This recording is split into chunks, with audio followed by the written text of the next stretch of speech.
In this video, I'm going to share with you 5 tips that I use to get the most out of the hybrid classroom. Welcome back to my channel, Charlie's Lessons, and thank you for coming back to watch another video. In this video, we're looking at hybrid learning. And when I say hybrid learning, what I mean is that we have 2 groups of students. One group is face-to-face or in-person, and the other group is online. The teacher is with the face-to-face students, providing instruction to both the online students and the face-to-face students. Now, hybrid learning is the result of the current COVID pandemic, but this is not the first time that teachers around the world have had to deal with a pandemic and have students learning remotely. If we go back to Chicago in 1937 during a polio outbreak, students were sent home and received their classes via the radio. Can you imagine your students learning via the radio?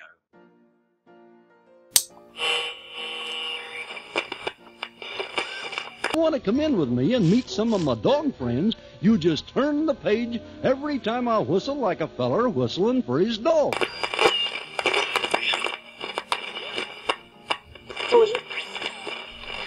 Mom, the radio stopped working. Shall I call the teacher? Okay, I'll call the teacher now. Mum, why is everything in this house so old? So just be thankful for the technology you do have at your disposal that allows you to see, hear, and interact with your students. I think it's important to let you know what hybrid learning looks like for me in my school, because every teacher has a slightly different setup.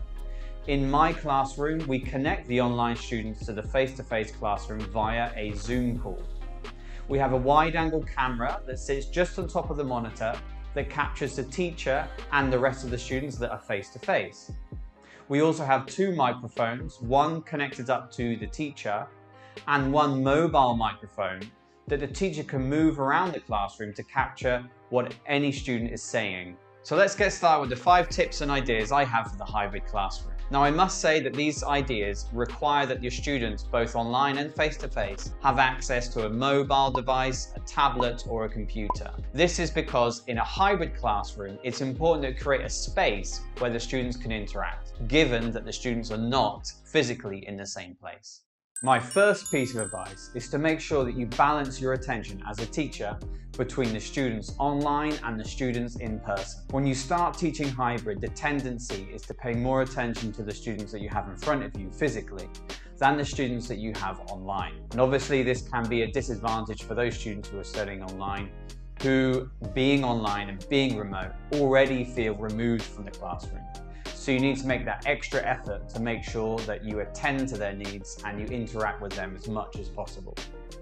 Tip number 2 is to make sure that you spend time with your students introducing how to use new tools and platforms before you start using them.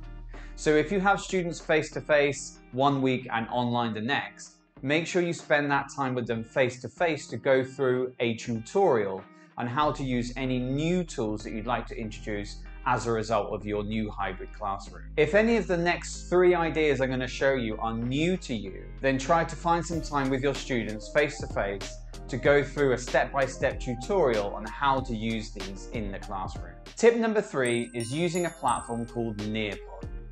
Now, if you've never heard of Nearpod before, then make sure you go and watch my full tutorial in which I explain how to use it from scratch right here. The reason why Nearpod is perfect for the hybrid classroom is that it is a platform that brings in the face-to-face students and online students and moves them together at the same pace, with the teacher controlling how quickly they go. The Nearpod lesson library has a wealth of content that you can use with your students. My recommendation has to be the VR field trips. These are hands down the most enjoyable experience for my students. With the VR field trips, you can make trips to various cities around the world that the students probably haven't been to. And by doing this, you can notice, describe, or even compare what the students see in various different cities. Tip number 4 is a website called whiteboard.fi. And the reason I love using this in my hybrid classroom is that it gives me an opportunity as the teacher to monitor directly what all the students are doing in the class. With Whiteboard.fi, you can share a link with your students and they can access a whiteboard that is also shared with you.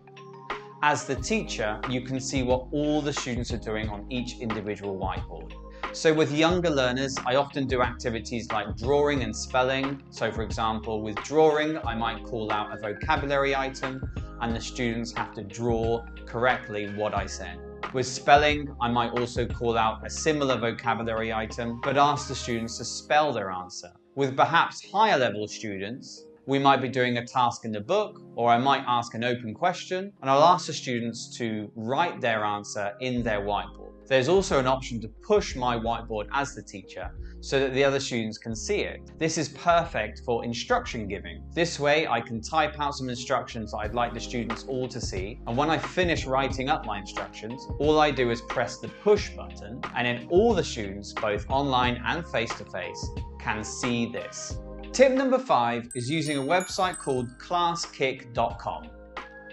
Now, like with Nearpod and Whiteboard.fi, the reason I use Classkick with my hybrid classroom is that I can connect the online students with the face-to-face students to work and collaborate in the same space. Classkick works by first setting up a roster for your class, so you add all the students' names to the roster. You then can create an assignment. The students are given a class code or link, and the students enter the assignment as their name, and the teacher can see all the students working through the same task together. While working on a task, students at any time can raise a hand if they need help or support by the teacher. The teacher sees this from the main screen and can then click on the slide or part of the activity that the student is currently on. This way, the teacher and the student are seeing the same task together, and the teacher can provide help and assistance with the problem the student has. The great thing about Classkick is students can enter in information via text, drawing, but also links to websites, taking photos, and recording audio. With the student's ability to record audio, this makes it perfect for the English language classroom. So let me show you some of the ways I've been using Classkick with my class. The first way I've been using Classkick with my class is really simple. Once I've created my roster for my class, I go to Assignments, click on the plus sign at the top, and create a new assignment. I've created 3 slides here, and all I want to do is use a PDF from our classwork and have our students work through it. So I go to the first slide, click Background, click on Import Background, and import a PDF of the activity I'd like to use. Now I'm going to divide this activity into various parts. So I just select the first 12 questions and click Next. Now this has been uploaded to the slide, I want to make it interactive for the students. So I select Add Fill in the Blank. I'm then going to complete all of these. For slide 2, I select the next section of the activity, and I continue this until I've got the whole activity separated into parts for my students to complete. Once all the students have logged in, I can follow their progress here. A second idea for younger learners is to use the draw function and ask the students to draw vocabulary that you're learning. So for example, and I can add an instruction for slide 2 and slide 3. From the teacher view, I can click on a slide and leave a positive comment, and this will appear on the student's slide. Idea number 3 is to use the record audio function to practice pronunciation with your students. In this example, we're looking at an activity for younger learners, but what I'd have them do is I would upload these flashcards onto one slide and ask the students to record themselves pronouncing the words correctly. I could then go and listen to their recording and add my own recording so the students could listen if they made any mistakes. With older learners, I was looking at word stress, and it was the same idea. I would give them a background like this, I would ask them to add an audio, and I would listen to that as a teacher and record a second audio myself if I felt there were mistakes in the pronunciation, or in this case, the word stress. The final idea I want to share with you is to use the Add Link option just here and include an article that you'd like your students to read, and you can set them comprehension questions. So for example, let's include an article about Disneyland reopening in California, and I set them a comprehension question, for example, and I would add a fill in the blank option below the question. Here the student reads the article and answers the comprehension question. Well, I hope you find this video helpful. If you're teaching hybrid at the moment, please share this video with any teacher friends that you have that you feel could use some help and ideas. I'll see you next time.